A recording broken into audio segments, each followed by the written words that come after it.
Ever wonder why a train ticket from Paris to Amsterdam can be cheaper than a short domestic flight in other parts of the world? Or why you can drink clean, safe water straight from the tap in most European cities without a second thought? It's not magic and it's not by accident. It boils down to a fundamentally different way of thinking about the things that connect us and keep our societies running: infrastructure. In many European countries, there's a core belief that essential services like transportation, water, and energy are not just commodities to be bought and sold for maximum profit. They are public rights. They are the foundational pillars of a functioning, equitable society. This isn't just a nice-sounding political slogan. It's a principle that has shaped policy, investment, and daily life for generations. Let's start with transportation.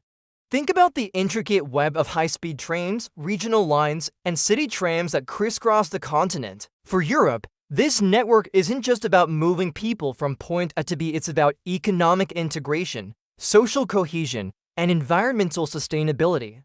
When a government heavily subsidizes its national railway, it's making a statement.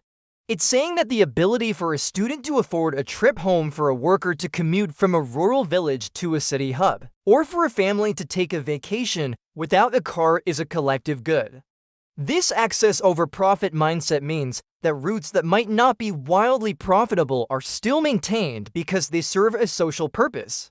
They connect smaller towns, prevent rural isolation, and reduce the reliance on carbon-intensive road and air travel. This long-term vision prioritizes the overall health of the society and the environment over short-term financial gains for a private company. It's a trade-off, of course. This often means higher taxes, but the return is seen in the form of reliable, affordable, and accessible public transit for everyone. Now, let's talk about something we often take for granted: water. In much of Europe, the water flowing from your tap is managed by public or heavily regulated entities. The goal is not to sell water at the highest possible price, but to guarantee universal access to clean and safe drinking water as a basic human right. This public stewardship model means that investments are focused on maintaining and upgrading the vast network of pipes, treatment plants, and reservoirs for the long haul. The emphasis is on quality, reliability, and public health. When a private company's primary motive is profit, there can be a temptation to cut corners on maintenance or lobby against stricter quality regulations to boost shareholder returns. By treating water as a public trust, European systems prioritize the well-being of the population. The revenue generated from water bills is typically reinvested directly back into the system to ensure its sustainability for future generations, rather than being diverted to shareholders. The same principle extends to the energy sector. While the market has been liberalized in many places, there's still a strong undercurrent of public service obligation. Governments across Europe are pushing massive investments in renewable energy and grid modernization, not just for climate reasons, but to ensure energy independence and stable, affordable power for their citizens. They see a robust and green energy grid as a matter of national security and social stability. When a heat wave hits, the priority is to keep the power on for everyone, especially the most vulnerable, not to maximize profits from price spikes.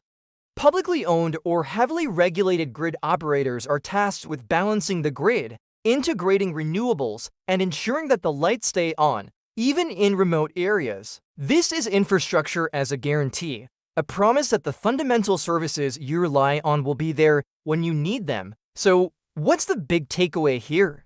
This European approach challenges the idea that the free market is always the most efficient or desirable way to manage essential services. It suggests that when it comes to the very foundations of our society, our ability to travel, to have clean water, to power our homes, the goal shouldn't just be profit. The goal should be to build a resilient, equitable, and sustainable system for all. It's a model built on the idea that we are all part of a collective, and that investing in our shared infrastructure is one of the most powerful ways to invest in each other. It is a shift from seeing citizens as mere consumers to recognizing them as stakeholders in a shared public enterprise.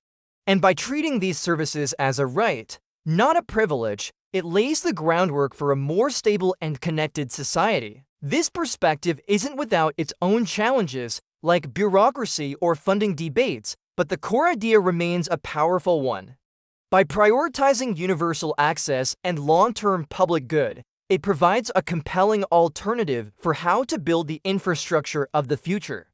It's a vision where the systems that support us are designed to serve us, all of us. Thank you so much for watching. If this video gave you a new perspective on things, consider liking and subscribing for more deep dives into how the world works.